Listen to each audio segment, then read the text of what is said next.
La motivation. Je vous propose de voir ensemble quelles sont les conditions de base nécessaires pour favoriser la motivation de l'apprenant.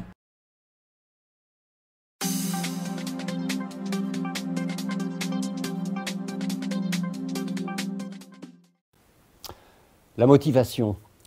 Ce thème aurait mérité un développement long. Et ce serait normal car tout apprentissage efficace est sous-tendu par une forte motivation de l'apprenant. Les origines de la motivation sont multiples et complexes, échappant en partie d'ailleurs à l'enseignant formateur. Toutefois, nous avons souhaité rappeler quelques conclusions de base favorisant la motivation, certaines rejoignant des axes clés déjà largement évoqués. Dans des parties comme la compréhension ou la mémorisation. D'autres sont nouvelles, comme l'horizon de sens, le but accessible, le sens de l'échec. Enfin, nous ne résistons pas à vous présenter quelques conclusions et éléments clés sur les îlots, qui, dans leur modalité d'implication active, participent grandement à la motivation.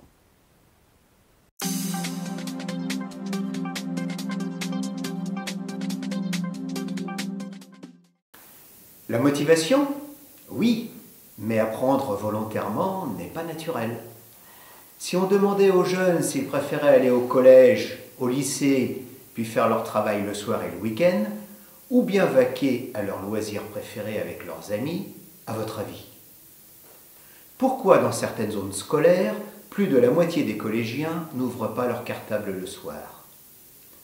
La performance, l'apprentissage et la mémorisation sont liés à l'effort fourni, ce qui n'est pas une très bonne nouvelle pour les enseignants, dont la mission est de nager à contre-courant. Alors que naturellement l'humain, et particulièrement le jeune, rechigne à l'effort. Comment retourner cette tension pour atteindre les objectifs de la formation? Par les clés de la motivation, me direz-vous. Sujet complexe, dont les sciences cognitives, qui n'excluent pas les éléments tels que l'affectif et l'émotion, peuvent apporter des pistes. Ce n'est pas l'objectif de ce MOOC d'ouvrir ce champ.